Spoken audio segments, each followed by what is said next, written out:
When I was just 7 years old, my favorite TV show in the whole world was Friends. I loved following the characters of Joey, Chandler, and Monica as they lived in New York with their friends and did typical 20 something things. But young Americans today are finding the show hard to believe, not because of their antics sitting around in a coffee shop all day, but because a failed actor and a chef can afford such a large apartment in New York City. As CBS tells us on July 3rd of this year, 80% of large counties have unaffordable housing, meaning that Americans are paying over 30% of their income into just their houses. And add on top of that rising food and energy costs, and it seems like that Americans are being priced out of their own homes. So considering that the United Nations has declared housing to be a human right, but also that 700,000 Americans on one cold January day this year were counted as homeless, it's imperative that the entire country asks today's question. How can the US make housing more affordable for young Americans? And the answer is to remove restrictions on supply. And by removing barriers too. First, by removing parking regulations. Second, by investing in public transit. And lastly, by removing zoning regulations.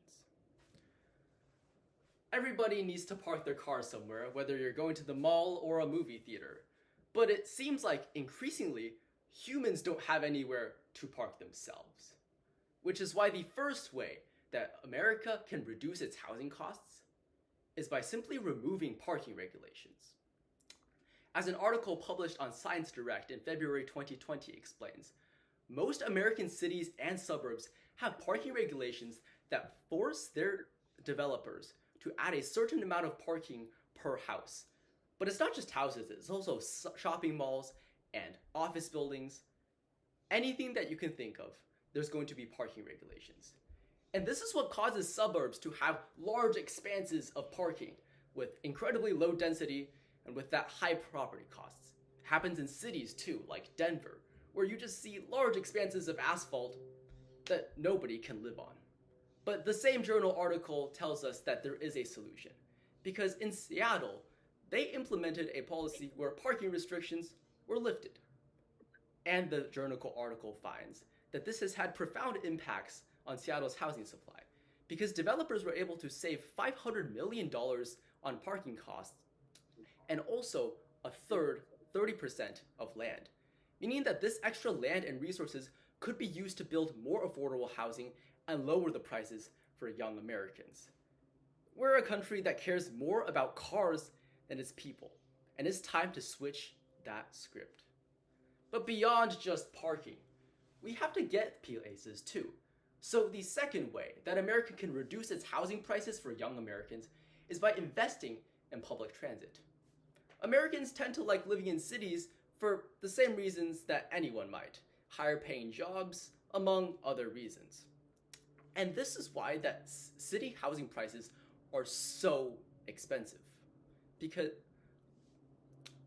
But as Sustainable America tells us in a report on May 22nd of this year, America's public transit is absolutely horrible because 80% of Americans commute to work in car. Not only is this bad for the environment, it's also bad for housing prices, because as the USA Today elucidates on March 30th of this year, houses cost way more in urban areas than in slightly more suburban areas. Indeed, the United States has some of the most expensive cities in the world, like Pittsburgh, Philadelphia, New York, Los Angeles, and San Francisco. One way to remove the burden on young Americans would be to increase public transit access so that they have the option to live in cheaper areas while not adding to congestion and pollution like cars do. But finally, Americans hate having things built near them, whether it be wind turbines or nuclear reactors or affordable housing. So the last and final way that America should decrease prices for young Americans is by removing zoning restrictions.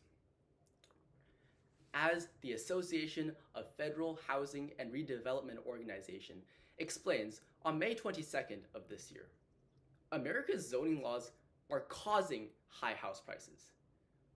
The reason is simple. When you allocate one area of a city to be filled entirely with suburban-style single-family houses, the density is by definition going to be lower. And because of that zoning, developers aren't able to build more affordable housing like condos or apartments. And that's bad, because that means the houses are going to be incredibly expensive. Add on top of that more regulations about how to build houses, when to build them, and slow permits, and that means that the housing supply is growing at an agonizingly slow rate. When there's less supply, demand rises, and prices are going to be high.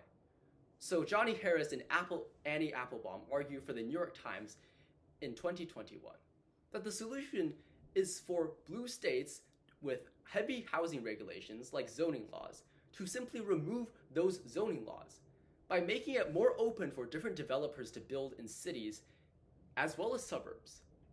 More housing supply will definitely mean lower costs for Americans. So when we reconsider the statistic that 700,000 Americans are without a home, and also that youth homelessness is on the rise, we must return to today's question. How can the US reduce housing prices for young Americans? And the answer is by removing restrictions to increase supply. First of all, by removing parking regulations. Second, by investing in public transit. And lastly, by abolishing zoning regulations. So while Friends might seem like an unrealistic dream for many, hopefully in the future, it'll be something that all 20-year-old Americans can experience. The joy of affordable housing.